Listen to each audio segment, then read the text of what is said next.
Appeals is now in session. Thank you, Ms. Lindsay. And on behalf of Judge Bennett and Judge McBrayer, we're pleased to welcome counsel for this oral argument, which we are broadcasting live in order to maintain our obligation to keep our courts open. We will conduct the hearing in the same manner as if we were all together in the courtroom. And each of you has 15 minutes to argue your case, and Mr. Berger has reserved some of that for rebuttal. Unless there are any announcements, we'll ask Ms. Lindsay to call the case. James Michael Bailey et al. Versus Firstbank. Thank you. And Mr. Berger, you have the floor. Good afternoon, Your Honors. May it please the court. I'm Ken Berger from the Murfreesboro Bar, appearing this afternoon on behalf of the appellants, Mr. and Ms. Bailey. As you have seen from the briefs that we have filed on both sides in this case, this matter involves a Fair Credit Reporting Act, a narrow legal issue, I would describe it, that has been mentioned in some Sixth Circuit cases that we noted, but never directly decided, and that is whether or not the conduct of a credit furnisher, a bank such as the defendant, can either by waiver or estoppel, however it's labeled, can it deprive that credit furnisher of the CRA, the typical CRA notice defense that we admit is mandatory for a consumer under subsection B of this code section that we're proceeding under 1681S, that permits a private right of action for a consumer who claims that they've been harmed by some false credit activity. If it's all right, I'd like to begin by pointing out that from our point of view as the appellants and trying to advance the position that we would like to advance in this case, what I've just said, first, we don't disagree with the fundamental underlying law that applies to this case. Subsection A says if you're going to proceed against a furnisher, if you're a governmental entity, state or federal, there is no triggering or activating mechanism involving the CRA. But if you're trying to do what we are attempting to do in this case, subsection B that we're proceeding under, the only, I think, applicable provision under the FCRA that would work in this case, if we're going to do that, we admit that the law says, Mr. Bailey, Ms. Bailey, if you're going to attempt to hold this furnisher, the bank responsible, you must first show the court that you have activated or triggered that position by giving notice to the CRA with the CRA, and in turn then coming back down to the bank and saying, investigate and do the right thing to correct this problem. So we acknowledge that, and I won't dwell on that more than what I have said. The second thing, and I think more important for our purposes on this appeal, is that there is a major fact dispute in the case that impacts very directly this waiver or estoppel argument that we argued vigorously down below and we're here to talk about today. It also touches on this bad faith discussion that I will, I think, reserve in my reserved time rather than spending time in my principal comments on it. But that big fact that is the backdrop to this discussion about whether the bank has done something to preclude it from relying on that defense of the CRA notice. That big fact relates, we think, to the bank's false statements, misleading statements to the Baileys on March 30th, 2015, when Mr. Howell, the bank representative, was just asked by Ms. Bailey for some type of explanation as to why if they knew anything about why their credit score had plummeted from nearly 800 down to the mid 600s, mysteriously plummeted without anything else going on that would have impacted their credit negatively. Importantly, for purposes of what we're attempting to advance here today on this issue, Mr. Howell responded to Ms. Bailey by incorrectly telling her really the same thing that they're arguing in their brief here. And that, curiously, because it doesn't square with some things I'm going to mention here in just a minute, is this, that the bank, implying that the bank was just learning about it along with Ms. Bailey, that they would immediately fix the problem. that they would reverse it or remove it as an incorrect report of a default, and that they could continue their relationship with the bank. But the truth is, that's not at all what happened. It's not at all what happened. We quote in my brief, and this is around pages 6 and 8, Mr. Howell's words in his discovery deposition. Generally, we're referring to page 43 through page 48 of Mr. Howell's discovery deposition, where he clearly told me, and this is at the heart of this waiver issue, he clearly told me that the problem came about when the note came due and they, the bank, my clients weren't doing the paperwork to renew this note. The bank was reworking the paperwork as it came due and was re-signed, that the computer at the bank each month automatically reported the default to the credit reporting agencies, I guess in Atlanta, every month. And this went on for about 8 months, dating back to early 14, maybe May or June of 14. But that the bank, being aware of the falsity of any real default claim, being fully aware of that, the bank took steps, as he described it, the next day after each consecutive monthly report. This was not on March the 29th, but each day, month after month, the false report goes in.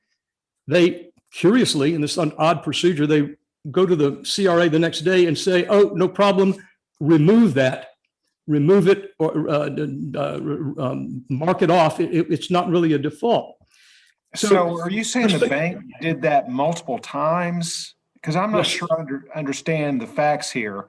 I Well, was under the impression that after your clients were denied a refinance, then they discovered the problem with their credit report, that's what I'm sorry.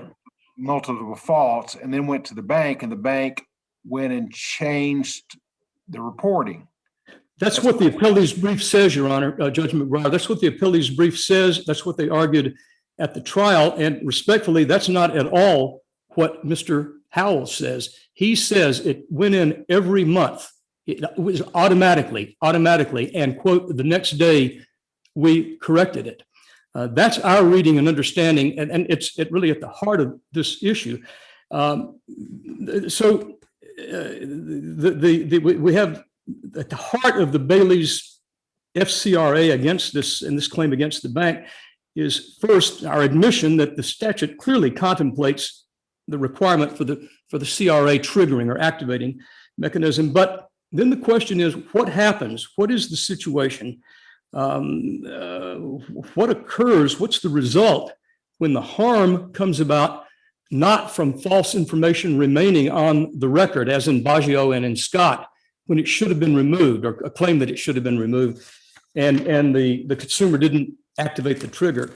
What happens in a situation where you have this practice of repeatedly correcting known false reports, followed, quote, the next day, as Mr. Howell describes it, by a reversal of each? And you say there's a bank practice of doing that. Is there other indications that the bank have done that with other customers? No, sir. Mr. Howell described it as a routine as I read it, and I apologize if I've misunderstood that, but I think if you look at roughly pages 43 through 48 of Mr. Howell's deposition, and my quotes in my brief around page 6 and 8, where he says, this is done automatically, and the next day, each month, we reversed it. That's clearly what he says. Now, whether he's wrong or not, maybe it's a part of the fact dispute that maybe should have been clarified better before we got to the Court of Appeals, but that's what he says, and it doesn't square at all with the implication in the appellee's brief, as you correctly quoted, that everybody just learned about this on March the 29th, and as they were trying to figure out what happened to the Bailey's credit. So, in fact, all the Baileys knew on March the 30th was that their credit had mysteriously plummeted, and that plus the story, the false story as we perceive it and identify it, his false assurances that it had been corrected each month and that they would continue their banking relationship. And as we alleged in the complaint, the Baileys learned, they said in June, really between June and August is when they, in the complaint was in the deposition, they began to piece together what happened, severed their relationship in August.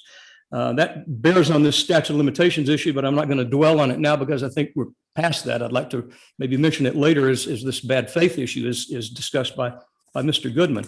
So the true problem, as admitted in Mr. Howell's deposition as we read it, is that we had these reports going on the Bailey's credit report of a default and a reversal, a default and a reversal, a default and a reversal. And so the question is, which is more harmful, putting a false statement on there and leaving it there and subjecting yourself under subsection B to liability, or depriving the consumer, Mr. and Ms. Bailey, of the trigger of the activation by taking away from them the trigger by correcting it. Once it's corrected, there's nothing removed. I'm sorry. Once it's removed, there's nothing left to correct. We say minimally, as I wrap up here, on the first part of this, that raises an estoppel issue. It is a contrivance that we think deprived the Baileys of any ability. There was nothing to report, as Mr. Goodman pointed out in the deposition to Ms. Bailey. There was nothing to report after it was corrected or removed. That's not what hurt them. Not putting false information being put on there was not their problem. False information being put on there, them not having any way to know about it because they were not told, and it being removed. Well, they had every a month. way to know about it. I'm sorry. They had a way to know about it. We can all get a free credit report. If they are proactive, yes, sir, that's true. Well, we're all supposed to be, right? Yes, we're all supposed to be proactive, but I think the reasonable facts under the basic circumstances here, they were trying to trust and deal with the bank, and they were not suspicious of anything until their credit plummeted. Those are my preliminary comments, and I'll try to answer any other questions you may have about it. Thank you, Mr. Berger. We'll now hear from Mr. Goodman. Good afternoon. I'm Ted Goodman from Murfreesboro, the attorney for Firstbank on this matter. There are three issues for review before the court today. First, whether estoppel entitles the appellants to circumvent the requirement that a consumer report a notice of dispute to a consumer reporting agency in order to have a private right of action under the FCRA. Second, whether Firstbank is entitled to recover its attorney's fees and expenses. And third, whether Firstbank is entitled to a hearing on attorney's fees and expenses in consideration of evidence precluded by the trial court if it is not granted attorney's fees at this stage. There is no cause of action under the Fair Credit Reporting Act for furnishing incorrect information. There's only a cause of action if the furnisher fails to take appropriate action after it receives notice of dispute from a CRA. In order to have any cause of action at all, the consumer must file a notice of dispute with a CRA, not the furnisher. Firstbank did exactly what it would have been required to have done had a notice of dispute been filed with the CRA. It removed the disputed information. The appellants argue that because Firstbank removed the negative information from their credit reports upon the appellant's request, Firstbank should be penalized by being stopped from claiming the protections of the Fair Credit Reporting Act. This argument defies logic. It's also the appellant's burden to prove all elements of estoppel. The appellants have submitted no proof to support this theory. Furthermore, they base their entire estoppel argument on the false assertion that they did not learn of the negative information from Firstbank until after it had already been removed. As discussed at page 16 through 17 of our brief, the record proves that is false. The appellants did not raise estoppel until their response to the motion for summary judgment. They base it entirely on the Scott case, which was decided almost 3 years after the appellants filed suit. Estoppel was not the basis for their lawsuit. It was a last gasp ruse attempting to defend the motion for summary judgment and Firstbank's request for attorney's fees. Also notably, the appellants have submitted no evidence, no proof for their argument that a dispute with a CRA cannot be filed after the negative items have been removed. They've also submitted no evidence to support their assertion that negative items continue to harm a consumer after the negative item has been removed from the credit report. This argument also defies logic.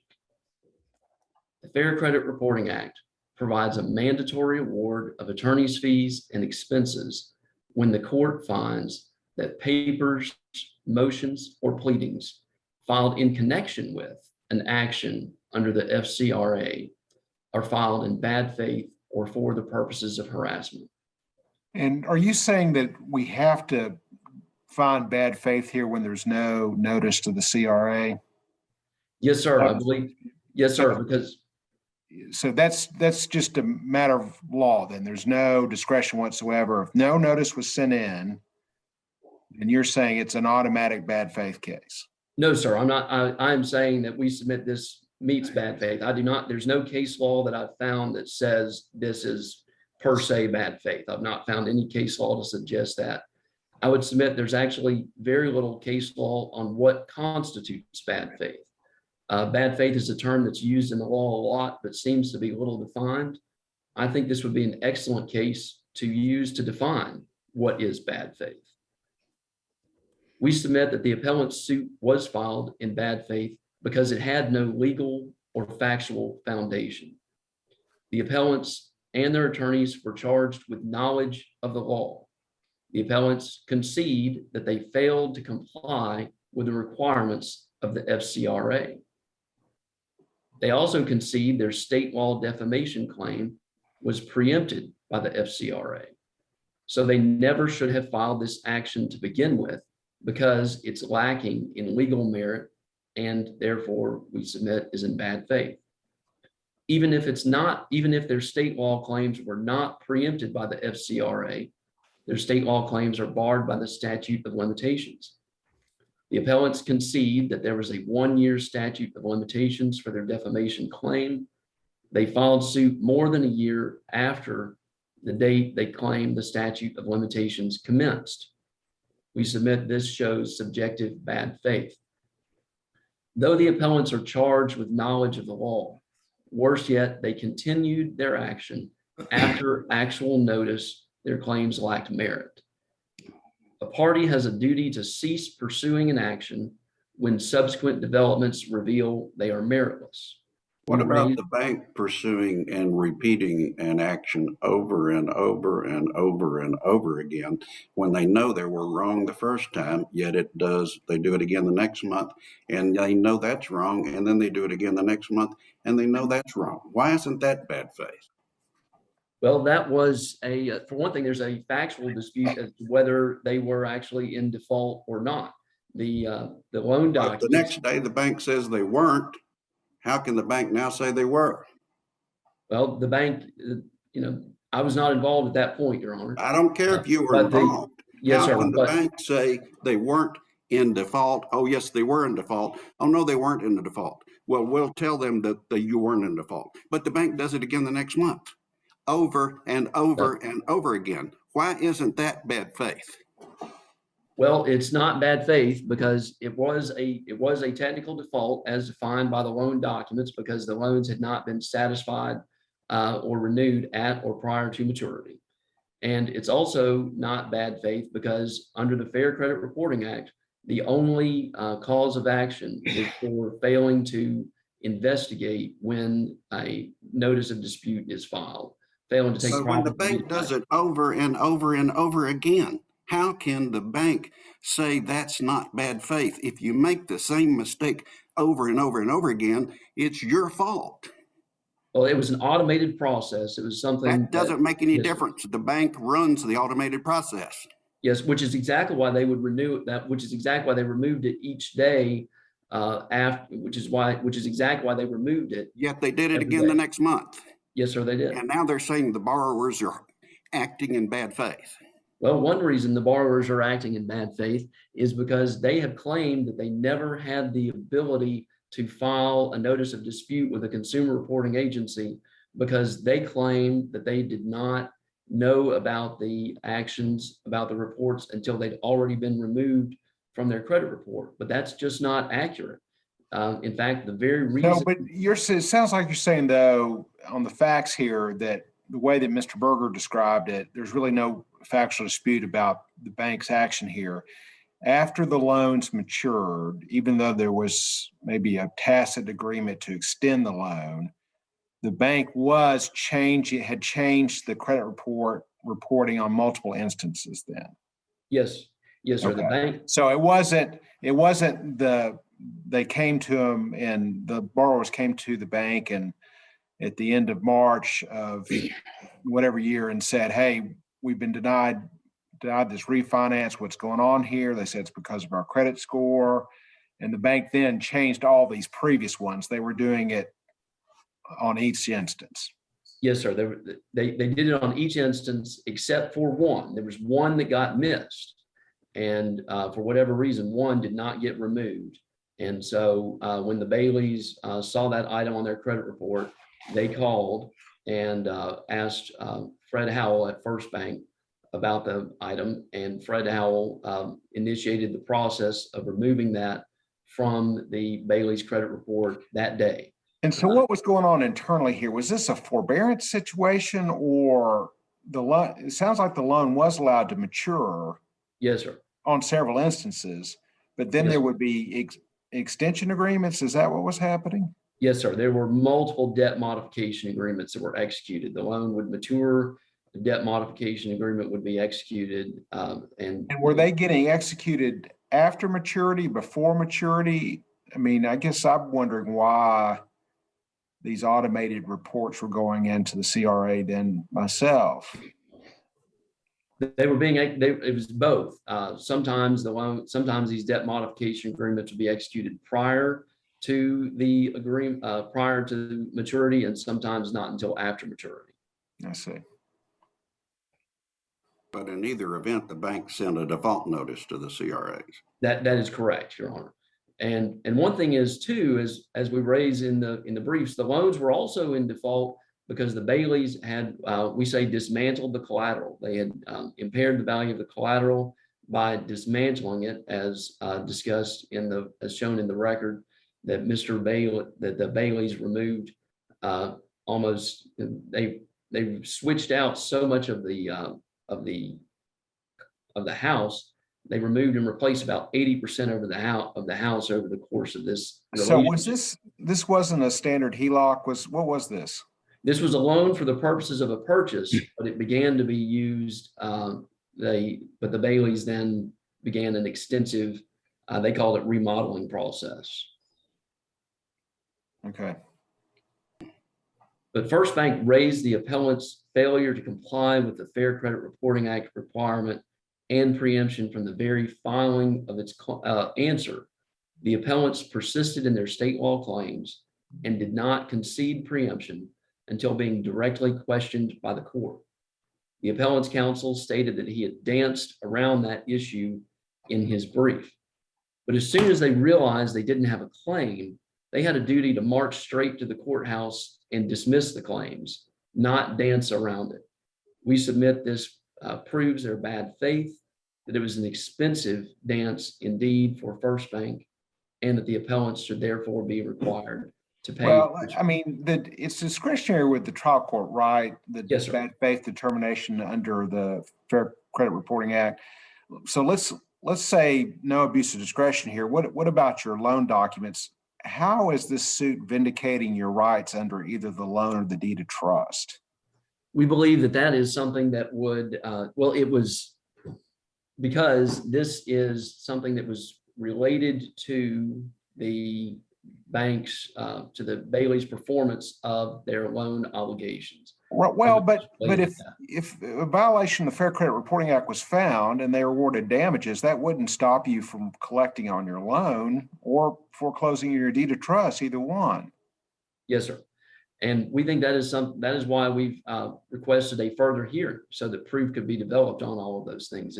To deny Firstbank its attorney's fees at this stage essentially granted Firstbank essentially granted summary judgment against Firstbank on the issue of attorney's fees when no summary judgment had been prayed for. And at a So, minimum, well, but I guess my concern is under a plain meaning reading of your attorney's fees provision and under both the promissory note and the deed of trust, I don't see how this fits within either of those attorney's fees provision. Can you tell me how it does and what proof would be presented at such a hearing?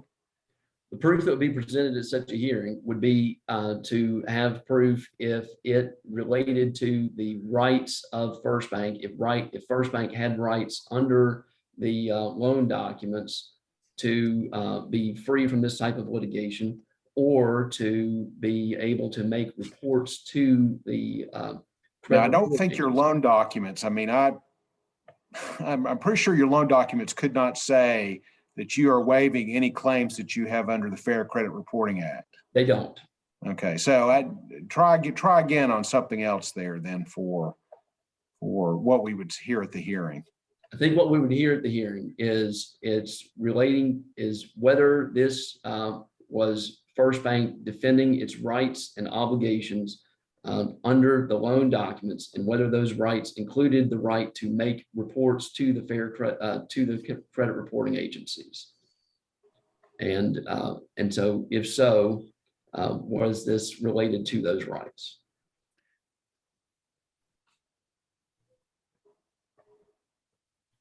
So we asked that but it's also important to note that the reason the trial court denied our request for attorney's fees under the loan documents was it said that it was undisputed that the plaintiffs were never in default. The opposite is true. We had been arguing that the plaintiffs were in default, and we had submitted evidence to show that the plaintiffs were in default, and therefore it was not. Did Firstbank actually notice that default, the deconstruction of the collateral, the impairment of collateral defaults? It did not. Okay. So that's a little unusual circumstance in my experience where a bank would report a default without first declaring it. Am I supposed, I see I've got a red. Yeah, I'm just, my commentary, there's no question there. So Yes. thank you, counsel. Thank you, Judge. All right, thank you. Mr. Berger, you have time for rebuttal. Your Honors, on that last point about the documents and what they say about attorney's fees, to stretch that to its illogical analogy or lack thereof, that would also apply, I suppose, to the Baileys going by there, slipping and falling in the lobby, going by to sign the note, and while they're signing the note, they slip and fall on a slick floor. That's a bit extreme, I guess, but I think it is analogous to what they're attempting to say about trying to connect the dots between A and B on this agreement, agreement that they signed attorney's fees. So, to move on to the more hopefully logical and substantive issues, at the top of page 44 of Mr. Howell's deposition, directly opposite, I insist, to what they have in their brief that Judge McBriar was correctly quoting a minute ago. Quote, "It's automatically reported." This is line 4, top of page 44. "It's automatically reported. It got reported. The next day, it was removed from the credit bureau." This odd practice, inexplicable. It was never explained by anybody. I did my best. And there's never anything that I got as a sensible answer. Why would you do such a thing? Well, maybe Mr. Berger, you can explain this to me then. I mean, as I gather it, the concern arose then when your clients went to refinance and they were declined. No, Your Honor, they learned from, I think, a Lowe's credit card somehow in March. They learned that their credit score had plummeted from 800 nearly to 650. They confront, or actually was no confrontation. It was an inquiry. What's going on, Mr. Howell? And on this question of whether it's intentional or not for preemption purposes, whether they were doing something intentional that would have gotten us out of the preemption category as an intentional slander tort where he could have proceeded. At that point, Mr. with this inconsistency. They've been talking out of both sides of their mouth in every way possible. They've been talking out of both sides of their mouths. And the cases that talk, when you have that kind of subterfuge going on, it gives rise to an implication of willful or malicious or misleading conduct. I think we have this odd thing. Certainly there was no bad faith. There was no bad faith. We had good reasons, as we alleged in the complaint, to say they did what they did willfully and maliciously. As it often happens, and I'm sure Mr. Goodman's had his share of cases, you get into discovery and you thrash around, and however you label that, I mean, I came to the conclusion, I've got a lot of suspicious stuff here about willful, intentional conduct that would get me out of the preemption problem. And I've got a common law libel claim under the statute that I cite in my brief.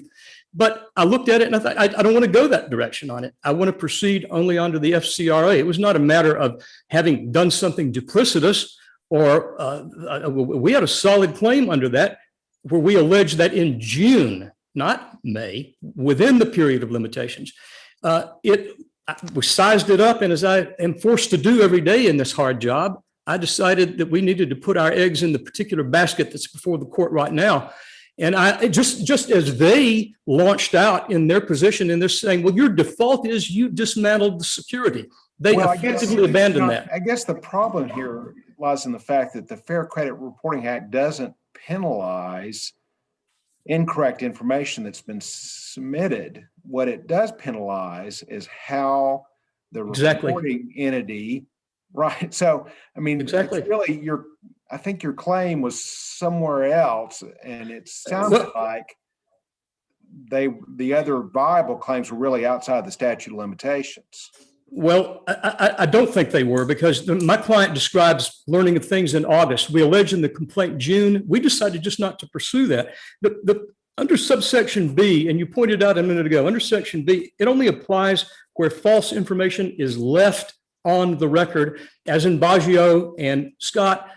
When the furnisher, the bank, has been put on file, it doesn't apply. I mean, it has no statutory viability, or where the thing has been corrected or removed. So the bank, by its contrivance, does something that removes the false information. It is outside subsection B. Right, because under the Fair Credit Reporting Act, that's what you want the reporting entity to do. Yes, sir. But what they have done is they have month after month after month of default removal, default removal, default removal.